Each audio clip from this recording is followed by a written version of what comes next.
trying to go, your job is not M&E per se, but to some extent you are eligible to question how come you have selected 100 projects while you haven't done your basic job, like you mentioned just now.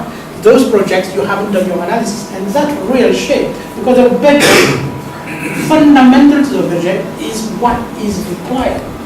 If you don't know what is required, you will always come up with dodgy projects.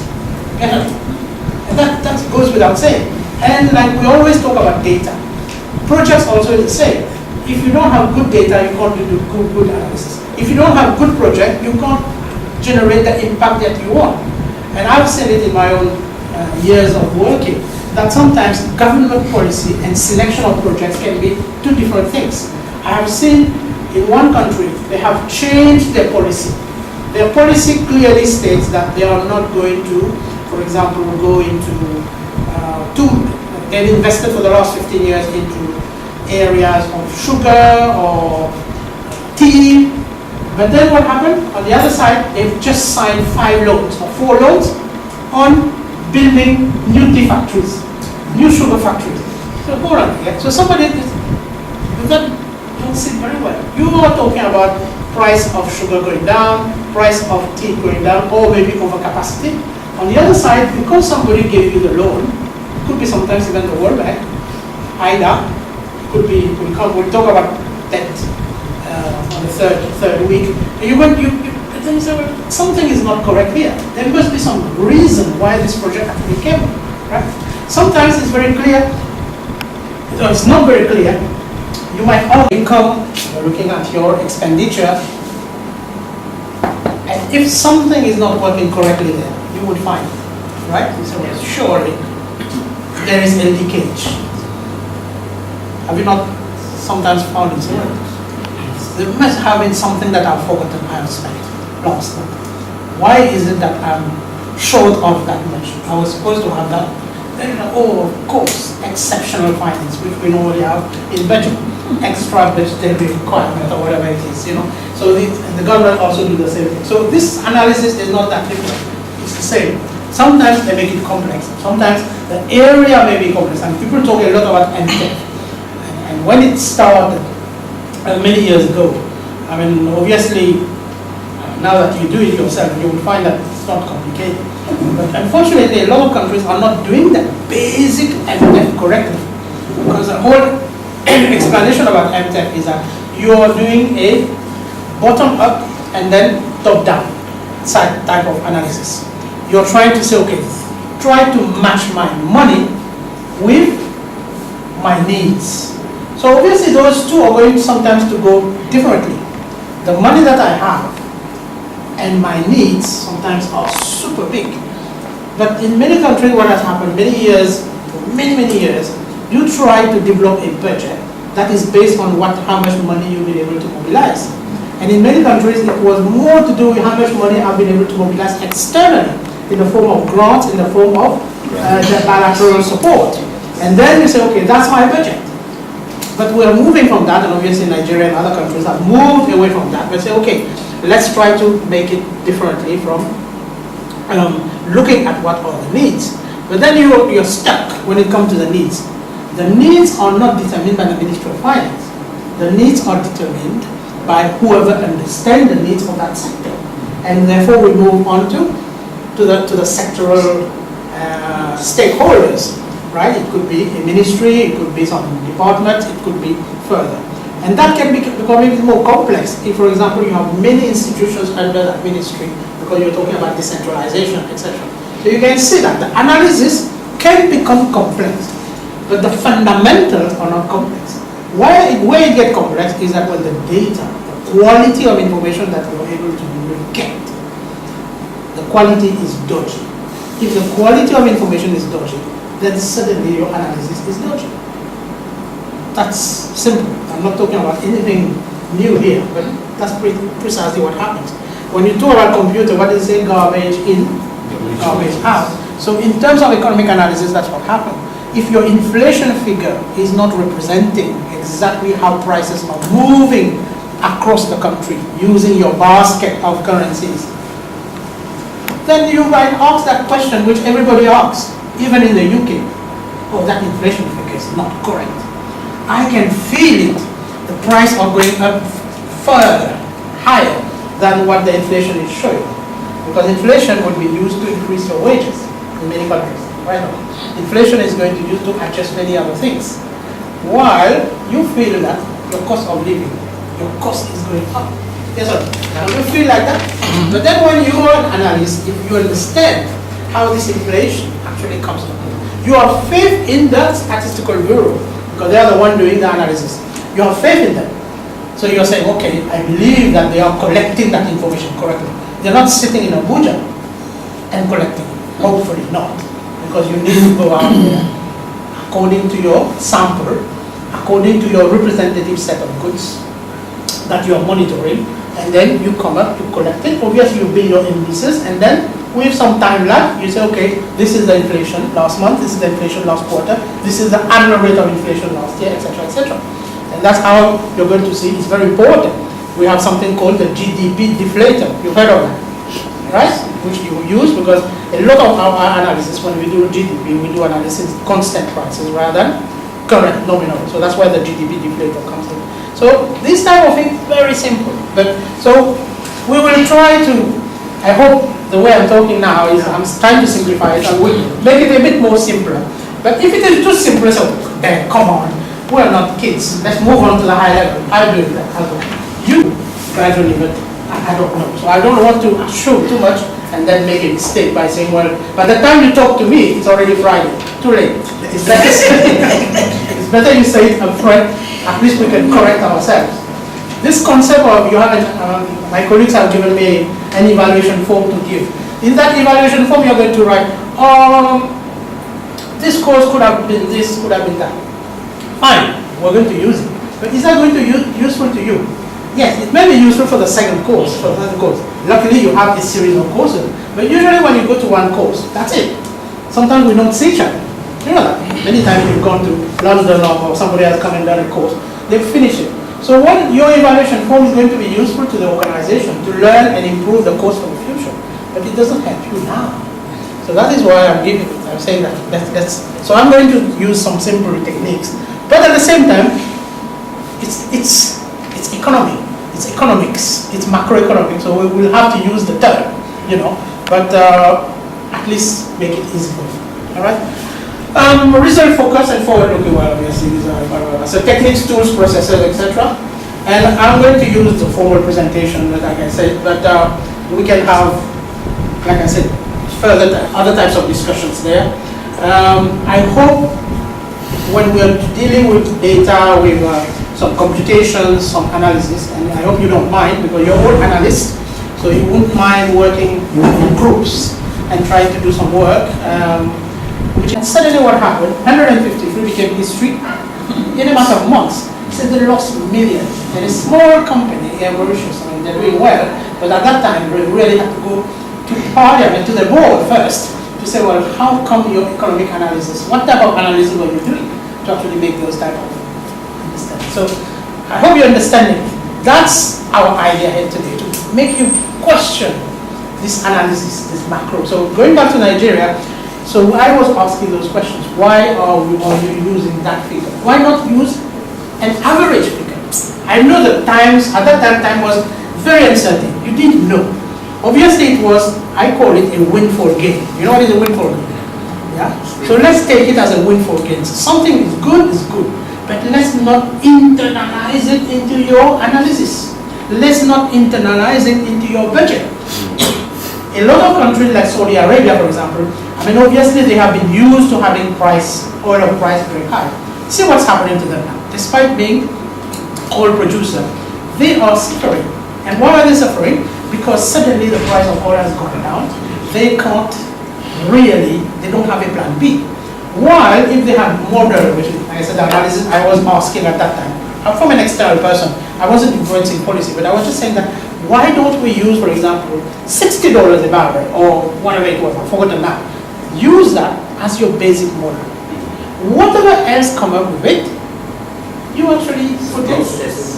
That's the extra special account, put it there, one day, at that time there was no sovereign wealth fund, you can put it in the sovereign wealth fund, and suddenly you're in business. You can take that money when in bad times or in needs, or you can channel that sovereign wealth fund or this account, special account, to actually use it for a special purpose.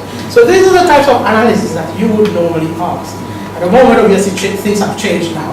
You have a different set of challenges, but the analysis has to be like that. What are we doing? So that's how you ask those macroeconomic analysis like that. And I'm telling you, trust me, it's not that you need to be a professor, this Sachs or whatever in the US, Harvard University now. These simple questions you can ask them because you know your economy. Who better person to know the economy than you? Because you are the one getting all the information. Whether the quality of information is good or bad, we'll come to that later, but you are getting information, so you should be able to develop your questioning. Why? Never take it for granted that the DMO is sending you something. Yes. What if? They are going to tell you we are sustainable. Yes. And I have been looking at that. And I always like to ask the people I deal with, never use a ratio which is static. I hate static ratio. I like dynamic ratio, meaning rate of change on something. It's good somebody will say, oh, my debt to GDP is that much. My per capita income is that much. That doesn't tell me anything. How much progress are you making in improving your per capita income? How quickly are you moving? If you're moving at a snail pace, well, I won't be there. I'll die before you move on to the next level of whatever you want to see. As much, I'm just saying the obvious here, so I'll move on very quickly. Obviously, the scrutinizing decisions, that's their job. If somebody is not doing that job, this means they are not doing what they were elected to do. Obviously, they are representing their constituency, but you should be doing your oversight role, looking at performance and holding government to account. This is now a requirement, not only in Nigeria, but around the world. And I know very well why, because we are getting, personally, I'm getting a lot of, over the years now, to go and talk to parliamentarians, try to build capacity and try to make them understand. When they're sitting on their finance committee, when they're sitting on their budget committee, when they're sitting on their banking committee, they are able to ask the right questions, understand what is happening. And that's the scrutiny. By scrutiny, now I don't mean scrutinizing micro level. No. There's a level of scrutiny that we need to do. This is why sometimes there is this big debate. Should the parliament approve every single thing? No. They should be looking at the program overall at a certain level.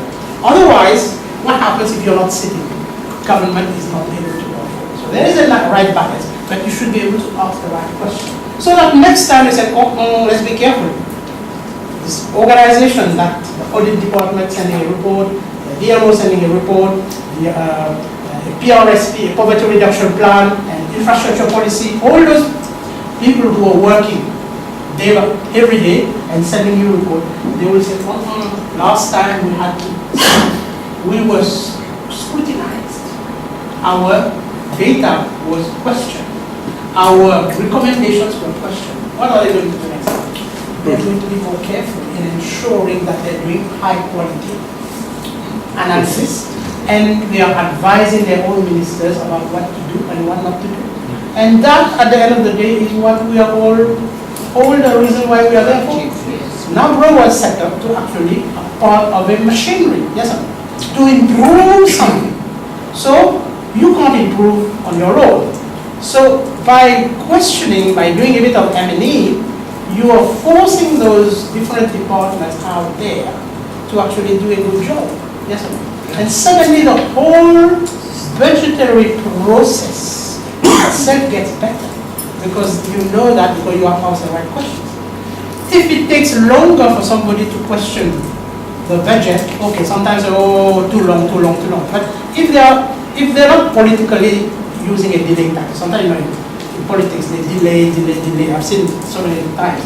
But if you're asking the right questions, and recently, if those of you have been listening, seeing, it's a good example. In the UK, what happened is that they wanted to reduce the level of subsidies, the benefits. The benefit system in the UK is supposed to be very generous, but it was unsustainable after the financial crisis. So the George Osborne, who's gone now, the Chancellor of Exchequer, actually did bring that to Parliament in his budget. Can you imagine the discussions on that budget went to the House of Lords? House of Commons could not do anything because they are the majority. The House of Lords was able to undo. Technically, they're not allowed to, but for once, because they're not supposed to talk about financial matters, House of Lords. Otherwise, you become like the American. The American, this is one of the most complicated and most inefficient, I would say, system. Why? Because they have those two houses. One house says, let's go right. The other house, let's go left. Then the president says, I don't want to go to the right, I don't want to go there, I want to go in the middle. So, if you get 3 drivers in one car, where do you go? Nowhere. You don't go anywhere. So suddenly this is what's happening. So in the UK, what happened is they actually reversed a decision made in the budget because they scrutinized it. They were able to say, is that the only way to do it? Why are we saying the financial crisis, which was created by dodgy decisions in the financial market, we're going to talk about that a little bit later, the bankers, commercial banks, they took too much risk, and now you're asking the poor people to actually pay the price. Yes, everybody should pay, but it should be done on a long-term basis. So simple questions like that. So that's what the scrutiny and all this type of thing is about. And obviously the third bullet point is about what you do. So I'm not saying anything there. So it's a enabler for you to provide the national assembly with high quality analysis of fundamentals of the national economy. So I have put, like I said, some objective. This objective may not necessarily be directly, but you interpret it that way. It's a relative thing. So I'm hoping, again, that we are able to talk like we have already started discussion. And I hope this is what you want. This is the type of engagement you want to have for the week. And we will continue doing that if you think that's so. So we are going to talk about those basic analytical and supportive role to the National Assembly. So talk a little bit about, obviously you know what you're doing, but how we can refine it, or maybe make it a bit more interesting, or maybe a bit more relevant based on international norms. Right? So that's what I mean here. Introduce some basic theoretical and practical concepts. So I'm going to formally, again, like I said, depending on your needs, if you think I'm going to do basics, I can skip. You can use the slide as a reference, right? If you want me, you can say, oh, can we move on? I can move on. But I'm going to give you some theoretical concept. It's very useful for this week. It's also very useful for the next session in terms of sectoral analysis. I'm going to introduce some other concepts in the second week about the type of sectoral analysis that we would need to do. But the fundamentals, and you're going to see, are not going to be different. So it's going to be easy for us to actually do more practical work in terms of IT policy, or energy policy, or poverty reduction policy, or these sectoral policies, and going a little bit further into the MTEF. I mentioned to you, I'm going to do a little bit of MTEF this week in terms of the budget, but we'll go a little bit further in terms of how do your line ministries actually design? What are the quality of MTEF analysis which they are doing? Which is, obviously you're analyzing what they are producing. It's not about constructing a house today and not realizing that maybe your plan was to have 3 kids, or 4 children, or to have the family like a joint family. These are long-term decisions. Or the other way, like what we're doing in Mauritius, and what me and other people are doing in London, is that you all say, okay, we are assuming that all our children are going to stay at home. So you build a 5-bedroom house. And come 18 years old, they've gone. Now suddenly, like, it's nightmare. Husband and wife, assuming they're still married, and you have a big house to clean, and it's like, you don't know what to do. So, lack of planning. Obviously not everything can be planned. This is social matters. Like I said, you could have divorce or whatever it is, but I'm saying that government also needs to plan longer than the annual budget. The annual budget is not enough. And that is why the MTEF is important, but like I said, the vision also is important. So it's not useless. It's not a dream. It has to be, you need to know what you need. We'll talk a little bit about that, okay? So concept provide insight into economic policy making, different instruments, tools. So we'll use those instruments, which you know, but I'm going to highlight them a little bit more. You know, how this marriage between fiscal policy, monetary policy, exchange rate policy, debt policy, and social policies. Let's try to talk about them. And unfortunately for us, one thing you're going to conclude is that the moment I say something, it can be easily undermined. Because economics is not a laboratory analysis. When you take your test tube, your beaker, those of you who are in of science, when you're mixing it, most of the time, 99% of the time, you know what your reaction is going to be. Hydrochloric acid with this is going to be that. If I do this, I'm going to explode, or whatever. It's going to bubble, whatever. But social laboratory, which is what we're doing here. The social laboratory, which is what we're doing here, that's nearly impossible. When I say I'm going to reduce this particular price, I'm going to implement a change of interest rate, when I'm going to say that I'm going to give this particular advantage or that, there's no guarantee that is going to happen. But also, not everybody is a question of getting the chance to actually do it. And then internally, you're working as part of the team. Any report that goes out of NABRU doesn't have your name signed. Doesn't have your name. Doesn't have your name. It's NABRU. So quality control is always going to be there.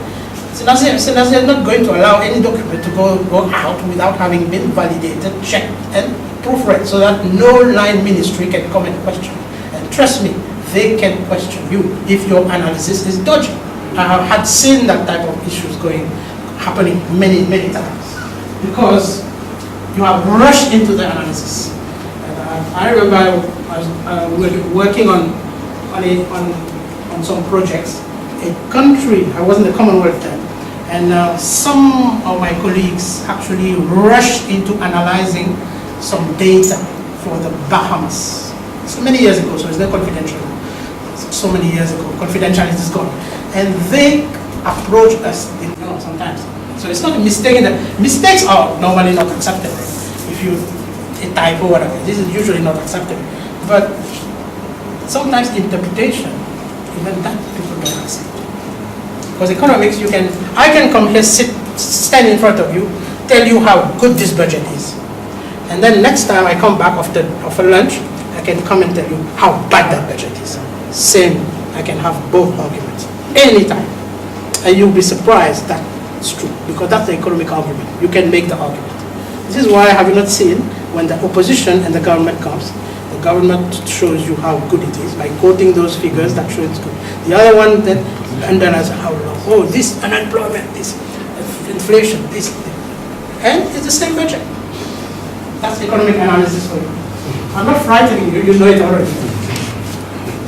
Like I said, this is what we are intending to do, but it's not about basically saying, well, if you come at the end, as I said, you're going to get that at the end.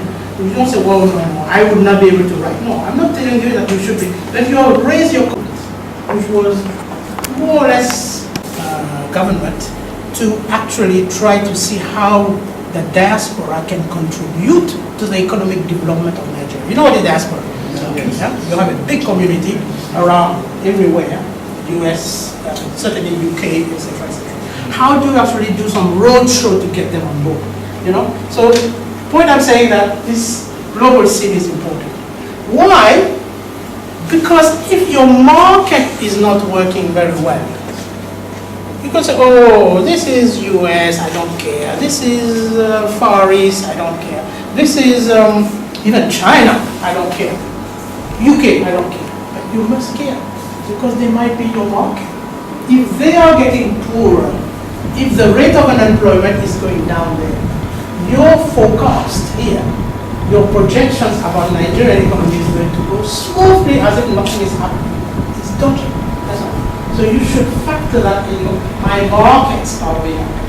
There is a financial crisis. Next time you want to go and raise a bond, you should be able to question you as now. Or sometimes the minister could be, I'm not a journalist, careful. I think in any minister comes, sometimes they get excited. They've learned something from coming from America. So I can raise a new capital, go to the capital market. 10 years ago, capital market wasn't really popular, 10, 15 years ago. Now what do you see in Africa? Left and right, everyone wants to go to the market. Yes or no? And now we are talking about the dangers of having another debt crisis. It's good to go to the market. It's good to raise money. It's good to raise infrastructure bond locally, whatever. But you need to look at what is happening out there. Because who are going to invest in your economy? You know what I mean? So that's why the macro is important. So, and the best way for me is I'm going to talk a bit on the global financial crisis of 2008. Why? Because it's still with us. It's gone now, 5 years, 6 years, 8 years now, but the effect of it is still there, right? And then we're going to see that the implications, okay? So the key message I'm saying on that is that you have to take those analyses. Not spend ages reading about the international, but the move that in the economy out there. Nothing to do with Nigeria. The international community has lots of capital, and they want to bring that capital to Nigeria. And you want the capital for them to invest into your PPP projects, into your other project. So good. So now, obviously, you could use that to say, well, thanks to our very good policy, we have been able to secure, attract capital. Who's going to say no to that? Whether you were able, whether your policy actually did that, or whether it was the US policy, because that rate of interest in the US is so low that the capital return is low there. Are you getting the point? So you can argue both ways. But then you can't stop the minister from saying that, because it's true, capital has come in. On the other hand, it could be that some bad policy or some not so good policy has been the reason why the economy hasn't done very well. But then at the same time, there is a crisis internationally. China is getting into trouble. Maybe they are not going to invest into your economy. You know, China is everywhere nowadays. You name it, they are in every country. And so they might have made a promise to invest into the X, Y, Z. Maybe now they're having second thought because the rate of growth, which we have been used to, 7.8, 7.9, 7.98%, etc. Now even India has surpassed them last year, right? So maybe something is not working there. We don't know. So internationally. Okay, so I won't go into all of that. You understand, right? But I don't want to waste too much time one by one. But you got the idea what I'm trying to say here. And like I said, your copy of your slide is just for your reference. So I'm going to use what I think is useful, and the rest, in case you have a question. So I'm going to go quite quickly based on my time. Is it still 12? So we're sticking to our time, right? So 12:45 we should stop, right? We was already 12:45. We can take it to cut out. We can take it to cut out. Okay, so are we okay with that? Yes. 1:15, right?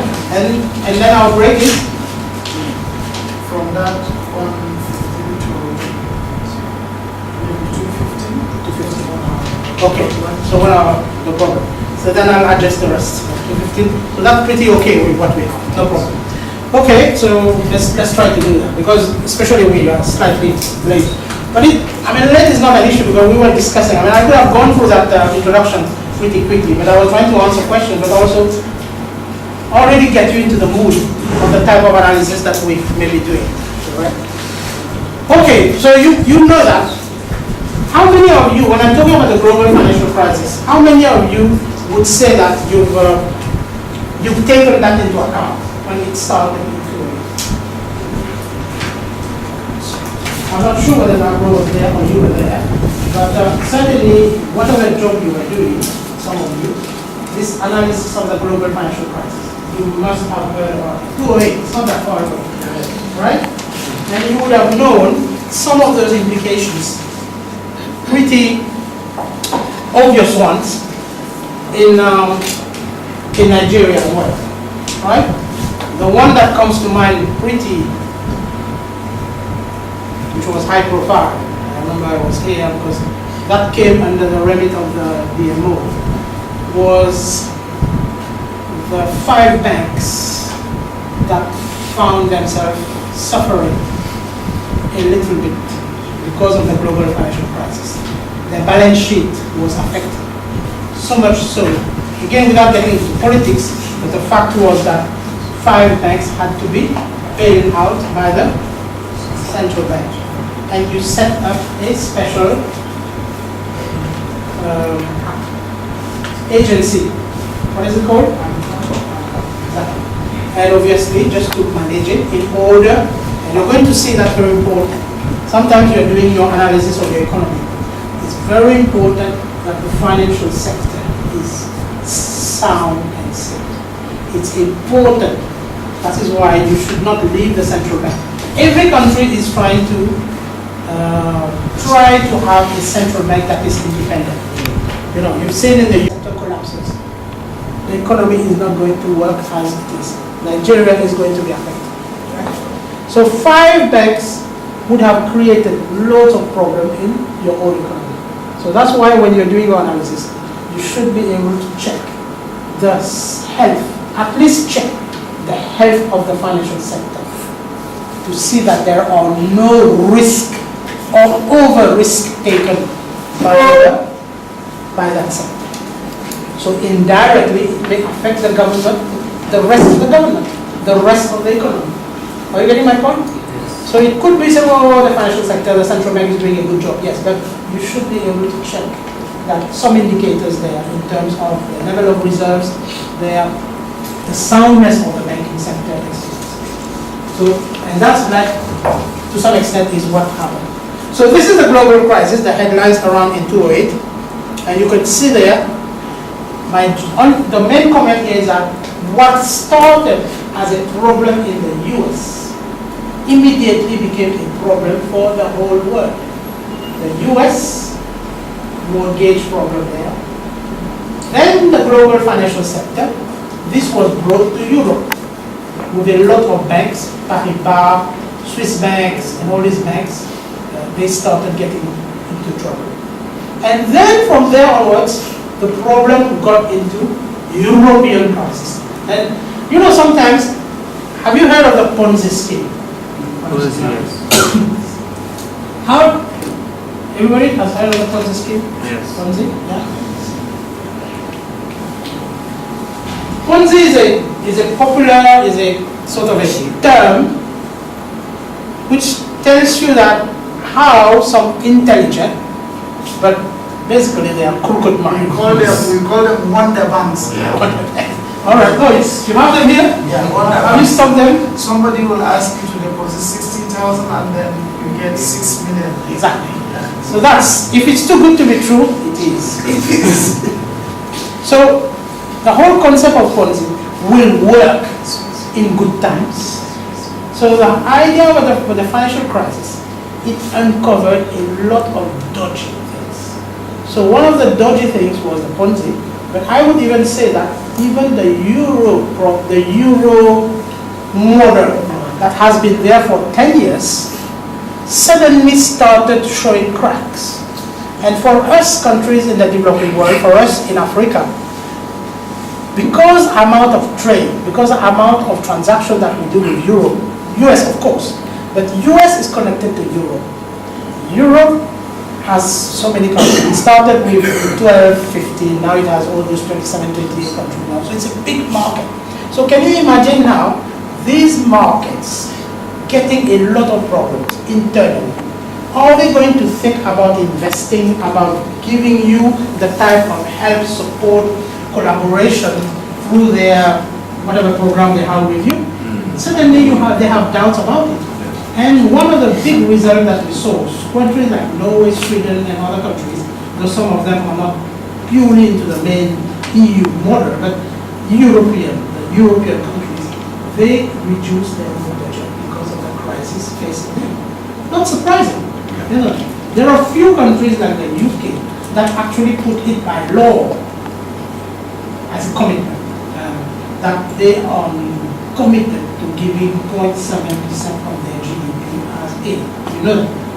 UK has put that commitment. And you know what is happening in the UK. UK, a lot of people every day are saying, why are we wasting our money to give this money to the so-called poor countries or LDCs, whatever, while we have poor people in the UK itself, which we can't support. Obviously, then the government has to say, well, we are going to support those. This doesn't mean it's either or, it's both. So there's a commitment. But you can imagine that when there's a crisis, when your budget deficit is high in the UK, when your budget deficit, Obama is facing a crisis in the US there, that Congress is not allowing them to actually do what they want to do. So suddenly what happens? You will see the temptation that the investment that you're expecting from those countries will not come. So that's the point I'm making here, okay?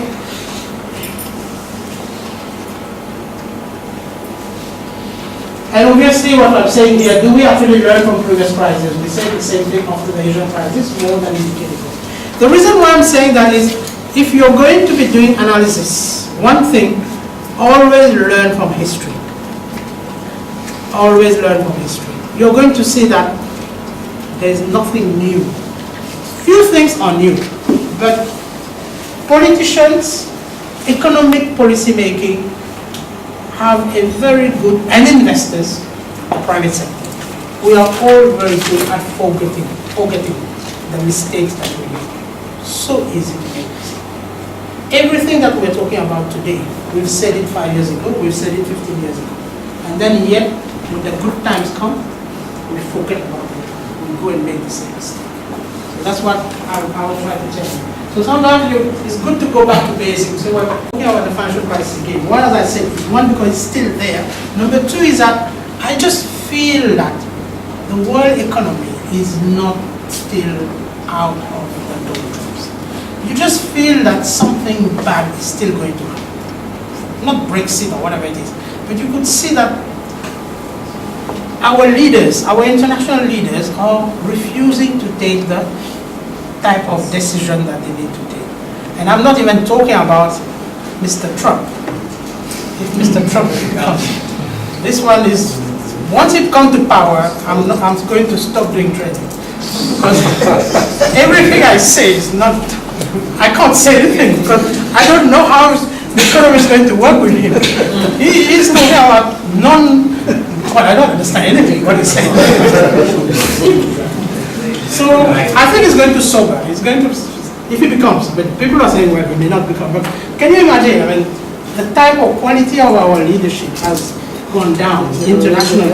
So unfortunately, I fear that there is going to be some crisis. Japan is still in trouble. Japan, we don't know. So many, what do you call that? Abenomics. You heard of that? What is Abenomics? Is the ministers there, new economics, so boost, giving too much boost. Sometimes when you give too much boost, treasury bills, issue commercial paper.